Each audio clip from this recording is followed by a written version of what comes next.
Welcome to Ganesan media. இறைவனுடைய அருளால் நம்ம எல்லோரும் நல்லா இருப்போம். தொடர்ந்து ஆதரவு கொடுத்துட்ருக்கிற எல்லாருக்கும் மனசார நன்றியை தெரிவிச்சுக்கிறப்பா.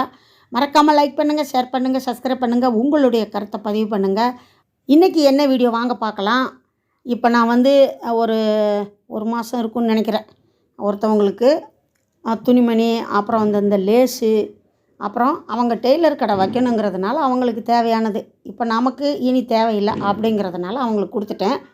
அந்த ஒரு ரேக்கு இருந்துச்சு, இரும்பு ரேக்கு, அதுவும் தேவையில்லை. இப்போ எடுத்து மேலே வச்சு என்ன பண்ண போகிறோம், அதனால் அதையும் எடுத்து தொடச்சி அவங்களுக்கு கொடுத்துடலாம் அப்படின்னு அன்றைக்கி எடுத்து வச்சது இன்றைக்கி நான் வீடியோ போட்டுக்கிட்டு இருக்கேன். இடையில எனக்கு நிறைய வேலைகள் வந்துக்கிட்டே இருக்குது. இப்போ வேறு கால் கட்டி கால் வீங்கிக்கிருச்சு.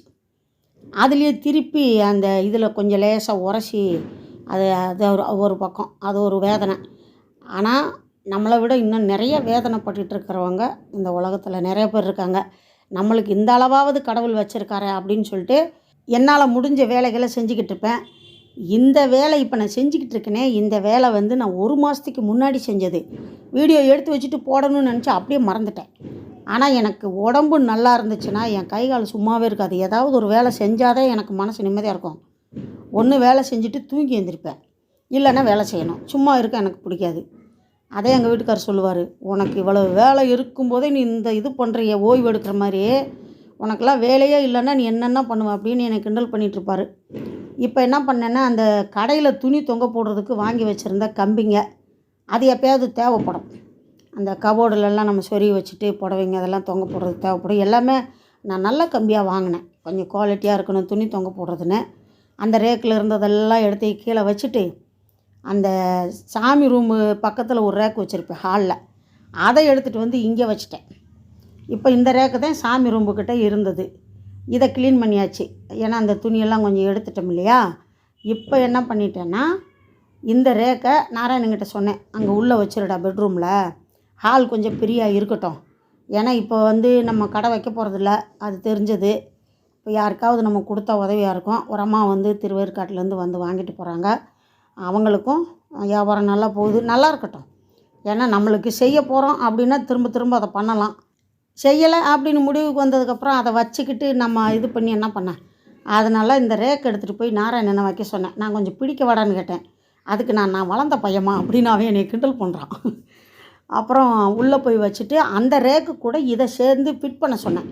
ஏன்னா திருப்பி செவத்தில் ஓட்டை போட்டு அதை பண்ணுறதை விட அந்த இருக்கிற ரேக் கூட இதை கொஞ்சம் ஃபிட் பண்ணிட்டோம்னா அது கீழே விழுகாமல் இருந்துக்கிறோம்ப்பா அப்படின்னு. இன்னும் கொஞ்சந்தே இருக்குது துணி. கண்ணுக்கு தெரிஞ்சு கஷ்டப்படுறவங்களுக்கு கொஞ்சம் கொஞ்சம் கொடுக்குறது. சில பேர் வீடியோ எடுக்க சங்கடப்படுவாங்க, அதனால் எடுக்க மாட்டேன். இந்த வாழைப்பழம் வாங்கி எத்தனை நாள் ஆச்சோன்னு நினைப்பீங்கள. உண்மையிலேயே மஞ்சள் கலராக நல்லா தலை வாங்கி வச்ச வாழைப்பழந்தேன் கருப்பாக மாறிப்போச்சு. அப்போ நான் என்ன நினைக்கிறேன்னா, செவ்வாழை, பச்சை வாழை, மஞ்சள் வாழை, அப்புறம் கற்பூர வாழை, ஏலகிரி வாழைப்பழம் இப்படி நிறைய இருக்குல்ல. இப்போது அனல்னால் தாங்க முடியாமல் தோல் மட்டும் கருத்து பழம் உள்ள நல்லாயிருக்கு. இந்த மாதிரி வாழைப்பழத்துக்கு நம்ம ஒரு பேர் வைக்கலாம் அப்படின்னு வச்சுருக்கேன். நல்லா இருக்கான்னு பார்க்குறீங்களா? வெயில் கருவாழை, அனல் கருவாழை.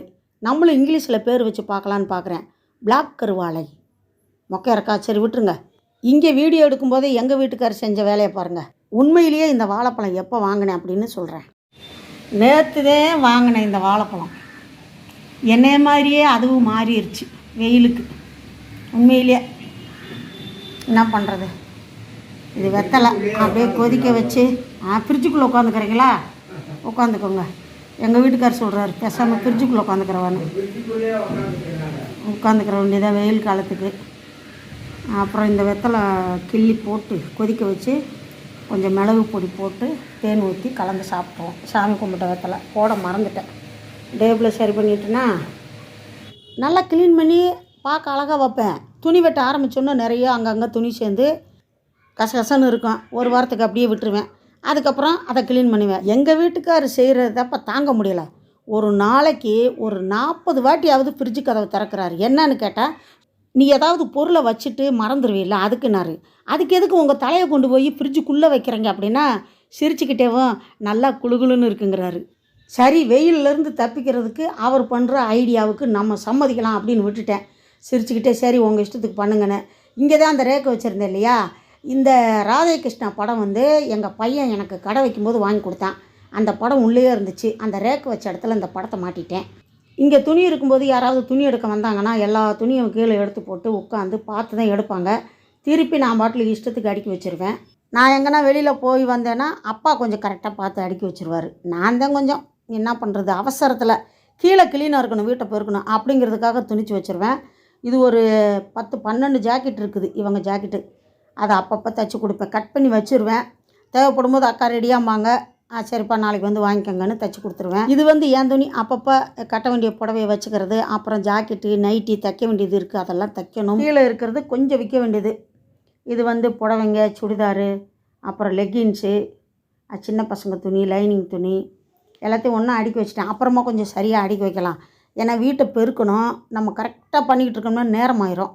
அதனால் அந்த மாதிரி இப்போதைக்கு வச்சுருவோம்ப்பா, கீழே கொஞ்சம் க்ளீனாக இருக்கட்டும், அப்போ தான் பெருக்கும்போது ஈஸியாக இருக்கும் அப்படின்னு தைக்க வேண்டிய துணியை கொஞ்சம் தனியாக வச்சுட்டேன் கீழே அந்த ரேக்கில், 2 ரேக்கில். அப்புறம் விற்கிற துணியை கொஞ்சம் இதில் வச்சுட்டேன். இதில் நிறைய லெக்கின்ஸ் இருக்குது, டாப் இருக்குது, எல்லாம் இந்த திருப்பூர் காட்டன் தான். 30 வருஷம் கஸ்டமரு எங்கே இருந்தாலும் தேடி வந்து நம்மக்கிட்ட துணி வாங்கிட்டு போகிறாங்க. என்னென்னா துணி தைக்க வரும்போது அவங்களுக்கு தேவையானதை வாங்கிட்டு போவாங்க. இன்னும் கொஞ்சம் வாங்கி விற்கலாம் அப்படின்னு நினைக்கிறேன். ஆனால் வேலை நிறையா இருக்குது, சரியாக வருமானு தெரியல. வீடியோ பிடிச்சிருக்குன்னு நினைக்கிறேன். முழுசாக வீடியோ பார்த்ததுக்கு ரொம்ப நன்றியை தெரிவிச்சுக்கிறப்பா. அடுத்த வீடியோவில் சந்திக்கலாம். அதுவரை பாய்ப்பா.